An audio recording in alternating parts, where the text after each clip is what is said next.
The source book, the source texts of the Vedanta are the Upanishads.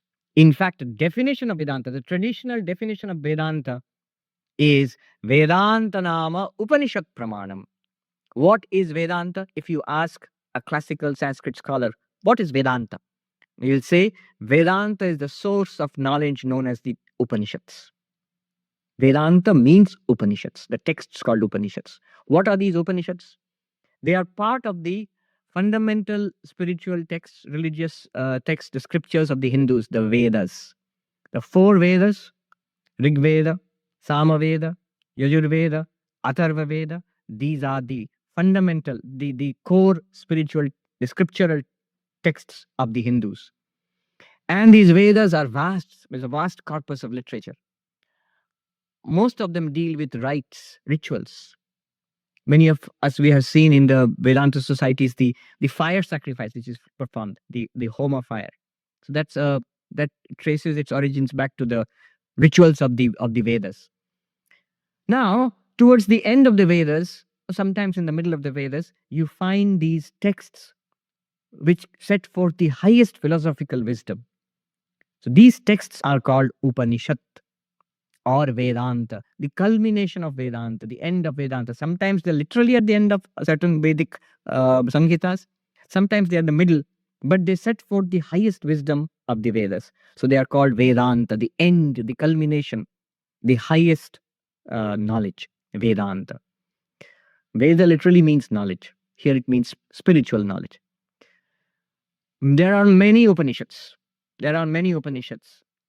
But among them, 10 Upanishads are of particular interest and importance. And these 10 are important because some 1300 years ago, Adi Shankaracharya selected them for commenting, for writing commentaries, extensive explanations. So these are the central Upanishads upon which Advaita Vedanta is based. Isha Upanishad, Kena Upanishad, Katha Upanishad, Prashna Upanishad, Aitareya Upanishad, Taittiriya Upanishad, Mundaka Upanishad, Mandukya Upanishad, Chandogya Upanishad, Brihadaranyaka Upanishad. The 10, we call them major Upanishads because Shankaracharya commented upon them. Some of them are very small. Isha Upanishad, Mandukya Upanishad is the smallest. Some are very big. Brihadaranyaka, Chandogya, these are very big Upanishads. Some of them are in verse, mantras in verse. Some of them are in prose. They are very old. Even by modern reckoning, they are maybe 30 centuries old, 3,000 years, 4,000 years old. By tradition, they are ageless because they were revealed by God to the Upanishadic seers.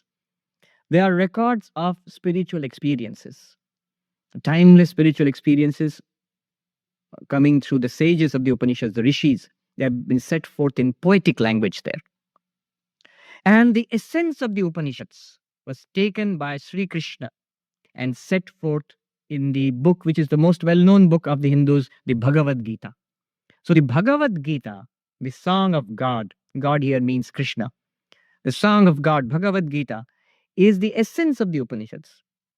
There's a verse which says that the Upanishads are the cows, and the one who milked these cows was Krishna. And we got the milk, the nectar-like milk is the Bhagavad Gita. So the essence of the Upanishads we find in the Bhagavad Gita. It's a practical approach to the Upanishads. What do we do? What is the knowledge of the self? How do we meditate? How do we analyze our life? Bhakti, jnana, dhyana, karma, all these things you find in Bhagavad Gita. But the Bhagavad Gita is firmly rooted in the Upanishads. So that's also Vedanta. There's another text not discussed so much called the Brahma Sutras. Not discussed with very good reason. Because if you think this is dry and philosophical, you should try the Brahma Sutras. I remember when I became a monk, a novice. So the first thing I did was I visited the library looking for books and Vedanta books. And I took the biggest, shiniest book I could find. That was the Brahma Sutras, English translation by Swami Gambhiranandaji. Brahma Sutras, Sanskrit commentaries, translation by Swami Gambhiranji. One of the most dense books in human civilization. I pulled it out and I asked, and I told Swami that I've got a book on Vedanta which I plan to start. And he asked, "Oh, what book is that?" I said, "It's something called Brahma Sutras, commentary of Shankaracharya, translated by Swami Gambhirananda." And so the Swami said, "Oh, that book. You won't go beyond a single page, beyond the first page." And that scared me so much that I put it back in the library immediately. It's only after I came to the training center and I started, it was taught to us, then I started reading it. So there are 555 aphorisms, sutras. Sutras are compact sayings. And these aphorisms, a lot of meaning is packed into each sutra. And there are 555 of these. What are these? These are basically reasoning, philosophical reflection upon the Upanishads. Upanishads are poetry. They're mystical.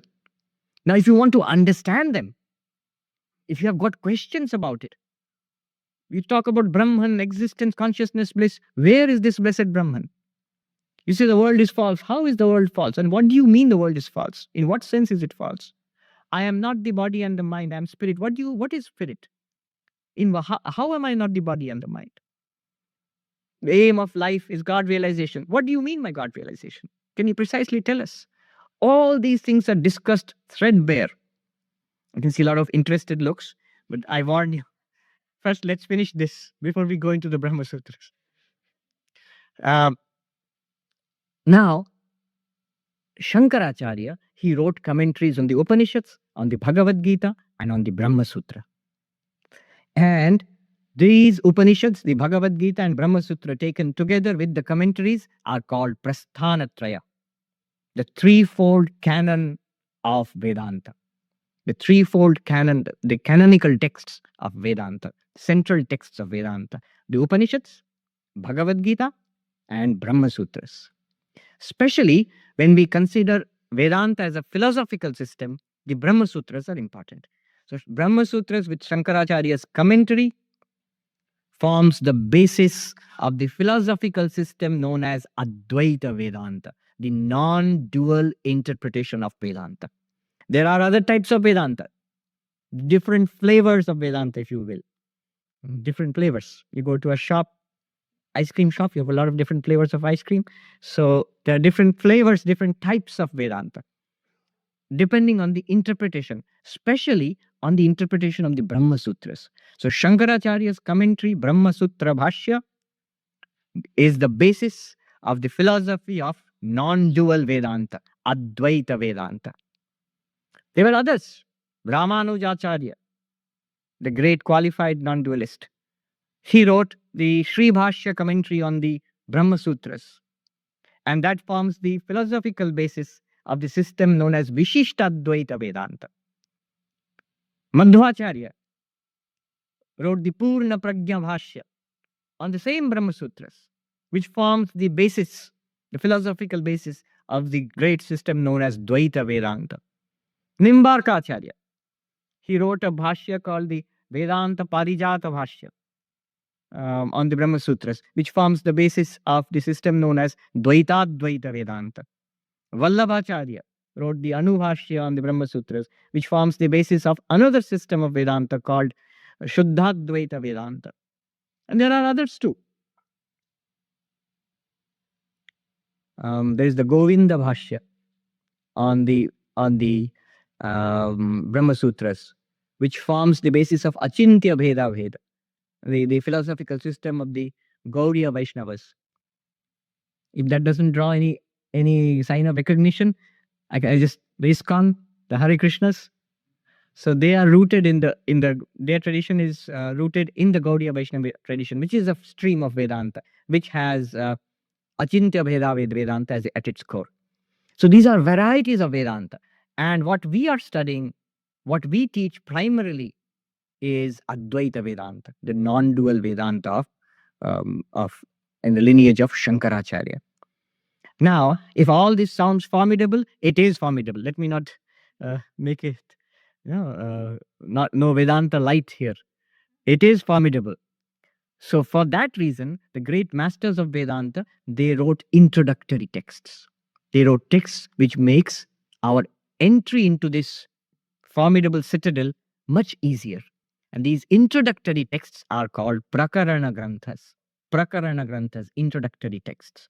Many of you are holding in your hands, this book is a Prakarana Grantha, an introductory text. There are many such introductory texts.